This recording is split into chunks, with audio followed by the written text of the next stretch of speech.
देश की सबसे बड़ी अदालत सुप्रीम कोर्ट से आज एक खबर सामने आई, जहां अदालत ने SC/ST आरक्षण में क्रीमी लेयर की मांग वाली याचिका पर सुनवाई के लिए केंद्र और राज्य सरकारों को नोटिस जारी किए हैं। ये याचिका बीजेपी नेता और वकील अश्विनी उपाध्याय ने दाखिल की है, जिसमें कहा गया है कि सरकारी नौकरी या संवैधानिक पद पाने वाले परिवारों को आरक्षण से बाहर किया जाना चाहिए। बताएंगे आपको इस रिपोर्ट में आखिर क्रीमी लेयर होती क्या है और कैसे बदल सकती है ये SC/ST आरक्षण की तस्वीर को। देखिए हमारी खास रिपोर्ट। नमस्कार, मैं हूं आराधना नामदेव, आप देख रहे हैं वीके न्यूज। SC/ST आरक्षण में क्रीमी लेयर का प्रावधान सुप्रीम कोर्ट ने अगस्त 2024 में एक ऐतिहासिक फैसला दिया था, जिसमें कहा गया कि सरकार SC/ST आरक्षण के भीतर अलग अलग वर्गीकरण कर सकती है। इस फैसले में कई जजों ने सिफारिश की कि SC/ST में भी क्रीमी लेयर लागू होना चाहिए, ताकि आरक्षण का फायदा असली जरूरतमंदों तक पहुंचे। तो सबसे पहले समझते हैं कि क्रीमी लेयर क्या होती है। क्रीमी लेयर से मतलब है उन लोगों से जो अपने वर्ग में आर्थिक और सामाजिक रूप से काफी आगे हैं, यानी वे लोग जो पहले से ही अच्छी स्थिति में हैं, उन्हें आरक्षण का लाभ नहीं मिलना चाहिए। इससे आरक्षण का लाभ सबसे पिछड़े और गरीब लोगों तक पहुंचता है। अभी तक क्रीमी लेयर का नियम OBC और EWS आरक्षण में लागू है, लेकिन SC/ST में नहीं। SC/ST आरक्षण में कोई आय सीमा या क्रीमी लेयर नहीं है, चाहे कोई कितना भी अमीर हो।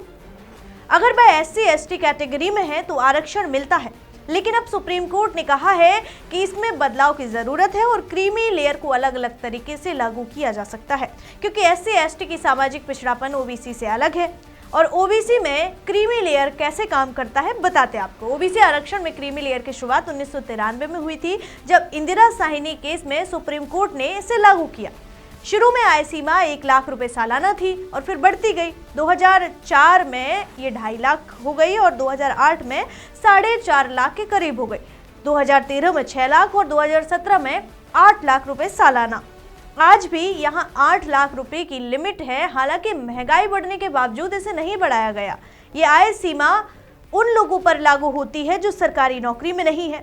सरकारी कर्मचारी के बच्चों के लिए अलग नियम है, जैसे अगर माता पिता में से कोई ग्रुप A अधिकारी है या दोनों ग्रुप B में है या सेना में कर्नल रैंक से ऊपर है, तो क्रीमी लेयर माना जाता है। आय नहीं बल्कि रैंक देखी जाती है। 2015 से 2019 के बीच 63 IAS चुने गए थे, लेकिन क्रीमी लेयर होने के कारण उन्हें सेवा नहीं मिली।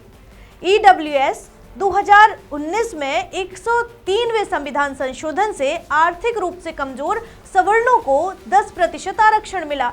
यहाँ क्रीमी लेयर की लिमिट भी 8 लाख रुपए सालाना है, लेकिन गणना अलग है।